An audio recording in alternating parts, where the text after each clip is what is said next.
चर वाले रैखिक समीकरण, 2 चर वाले रैखिक समीकरण। 4 नंबर में है द्विघात समीकरण का हल। 5 नंबर में है समांतर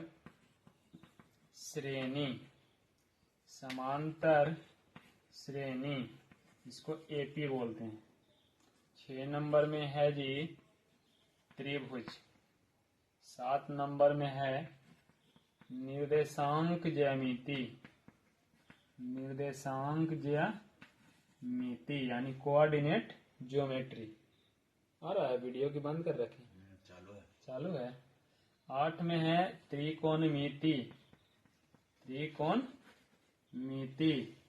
3 कोणों की माप, त्रिकोणमिति कहलाता है। 9 नंबर में है यूज ऑफ ट्रिगोनोमेट्री, कहने का मतलब त्रिकोणमिति का उपयोग जो यहाँ पे दिखाया गया है ऊंचाई एवं दूरी के अनुसार। तो यहाँ हम पढ़ेंगे ऊंचाई एवं दूरी। 10 में पढ़ना है आपको वृत्त के बारे में, कितने स्पर्श रेखा होते हैं, जीवा क्या होता है, कौन सी जीवा व्यास कहलाती है, ये सारा चीज में पढ़ना है। और 11 नंबर में है आपका रचना, जिसको आप कंस्ट्रक्शन बोलते हैं। रचना एक अकेला ऐसा चैप्टर है जिससे 5 नंबर का क्वेश्चन आपके बोर्ड एग्जाम में फिक्स होता है, मान लीजिए ऑड क्वेश्चन। नेक्स्ट है 12 है वृत्त से संबंधित क्षेत्रफल।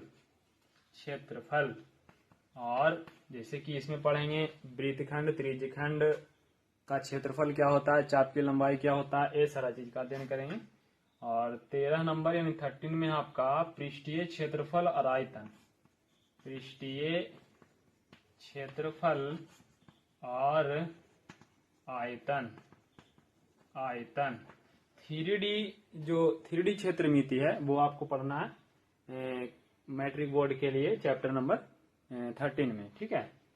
और 14 में आपको ध्यान देना है, चैप्टर के रूप में तो सांख्यिकी लिखा गया है, लेकिन आप इस सांख्यिकी शब्द से डरेंगे नहीं। इस सांख्यिकी शब्द के अंदर छुपा हुआ है 3 शब्द जो छात्रों के लिए विशेष है, जो कि है माध्य, माध्यक और बहुलक। यदि आप अभी तक पढ़े होंगे तो आपको पता होगा कि क्या होता है ये सारा चीज। और लास्ट एंड फाइनल प्रायिकता,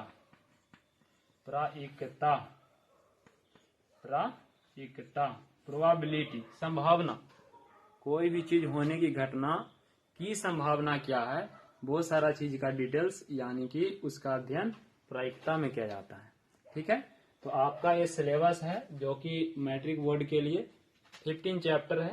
पहला में वास्तविक संख्या, जिसके अंदर पढ़ेंगे HCF, LCM, अपरिमेय संख्या क्या होता है, उसके साथ साथ पढ़ेंगे शांत अशांत, दोष और दुश्मन क्या होता है।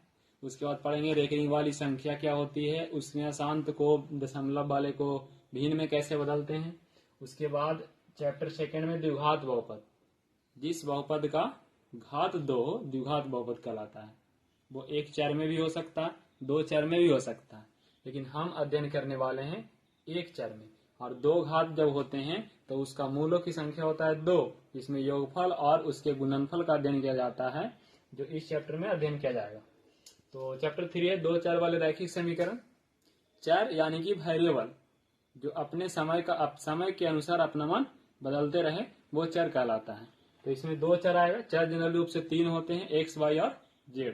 तो उसी के अनुसार x, y और z में यदि कोई भी 2 चर किसी समीकरण में मिल जाए और उसका घात रैखिक का मतलब 1 होता है, तो जब 1 हो जाए तो समझ लीजिएगा कि 2 चर वाले रैखिक समीकरण हो गए। द्विघात समीकरण का हल, यहाँ द्विघात बहुपद पढ़ेंगे और उसी बहुपद में उस समीकरण से जो बनेगा उस द्विघात समीकरण को हल करने के तरीके हम अध्याय 4 में अध्ययन करेंगे। और 5 में है एपी, किसी दिए गए संख्याएं के समूह को क्रम में लिखना है, वो भी या तो घटते हुए या तो बढ़ते हुए या तो सेम सीक्वेंस में, तो वो उसका अध्ययन समांतर श्रेणी में किया जाता है। त्रिभुज का पूरा डिटेल्स, त्रिभुज की लंबाई, चौड़ाई, ऊंचाई, त्रिभुज से संबंधित प्रमेय, थेल्स प्रमेय, पाइथागोरस प्रमेय, दोनों के उल्टा यानी कि विलोम, उसके साथ क्षेत्रफल प्रमेय भी आता है जिसमें समरूप त्रिभुज की बात होती है, वो सारा चीज त्रिभुज में बात करेंगे। निर्देशांक ज्यामिति है, निर्देशांक ज्यामिति कोऑर्डिनेट ज्योमेट्री, जिसमें आप इस शब्द से अंदाजा लगा लीजिए एक्स अक्ष या वाई अक्ष। कोऑर्डिनेट ज्योमेट्री कार्तीय तल, एक्स अक्ष कहाँ होता है, वाई अक्ष क्या होता है, एक्स अक्ष और वाई अक्ष एक दूसरे को मिलते हैं तो वो किस तरीका से कार्तीय तल को 4 भागों में बांट देते हैं, ये सारा चीज में अध्ययन करेंगे।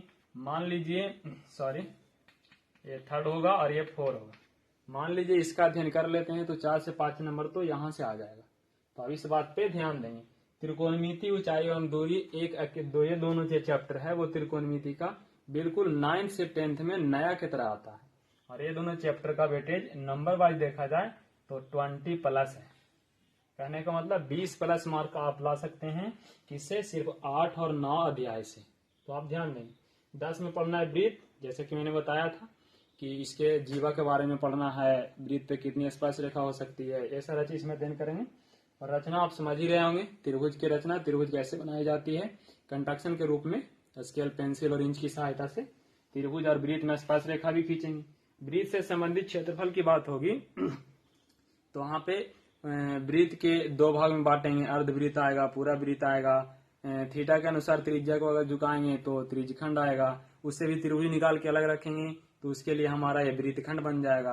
वृत्तखंड भी 2 होते हैं, लघु होते हैं, दीर्घ होते हैं, तो दीर्घ भी हो सकते हैं, लघु भी हो सकते हैं, तो उसका संबंधित क्षेत्रफल के बारे में करेंगे। वृत्त को आप किसी भी तरीका से काट दें, उसका क्षेत्रफल निकालने के लिए वृत्त से संबंधित क्षेत्रफल अध्याय 12 में पढ़ेंगे।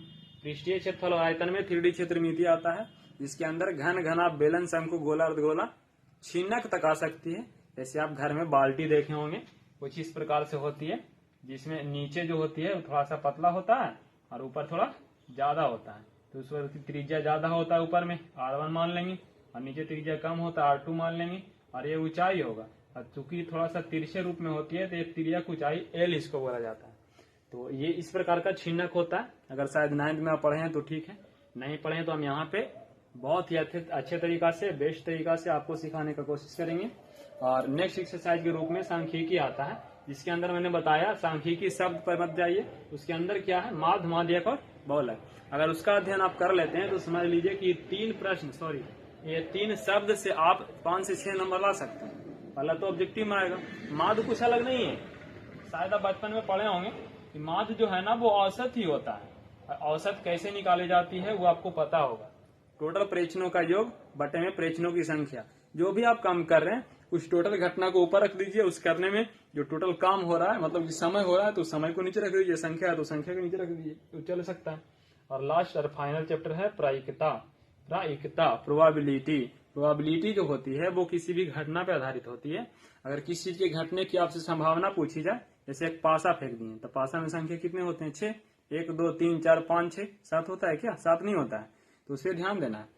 तो 1 2 3 4 5 6 में किसी भी एक संख्या के आने की घटना पूछा जाए, आप लूडो खेले होंगे शायद, तो पासा जब फेंकेंगे तो उसमें 1 2 3 4 किसी संख्या के पूछी जाए तो 1 से 6 तक की संख्या एक ही बार आती है।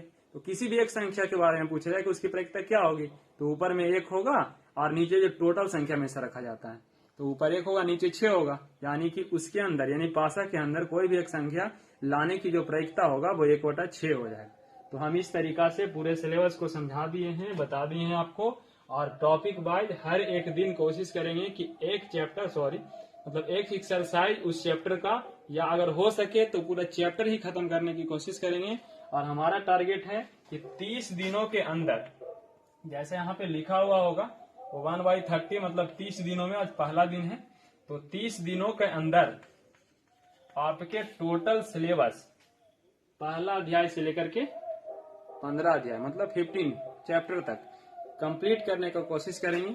और हमारा पूरा कोशिश रहेगा कि आपको पूर्ण रूप से सिखा दें, ताकि आप जैसे ही एग्जाम में जाएं तो क्या करें, आप जैसे ही एग्जाम में जाएं तो आप प्रश्न देखते ही बनाना चालू कर दें। हो सके तो प्रैक्टिस इतना करें, एग्जाम में जैसे ही पहुंचे तो समझ में आ जाए कि हमने क्या पढ़ा है और उसके अनुसार हमसे क्वेश्चन बन रहा है या नहीं बन रहा है।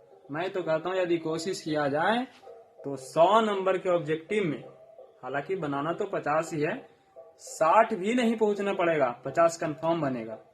अगर 100 ऑब्जेक्टिव में 100 आप पढ़ते हैं तो 100 मिनट तो पढ़ने में लग जाएगा, तो फिर ये तो दिक्कत वाली बात है। तो 100 ऑब्जेक्टिव के पास जाना ही नहीं हम लोग के, हो सके तो 50 में 50, नहीं तो अगर जरूरत पड़ जाए तो 60 से ऊपर नहीं जाना है, ताकि 60 मिनट के अंदर इधर खत्म। 1 घंटा में अगर ऑब्जेक्टिव आप खत्म कर लेते हैं तो 2 घंटा में समझ लीजिए सब्जेक्टिव बहुत ही आसानी ढंग से क्लियर हो जाएगा।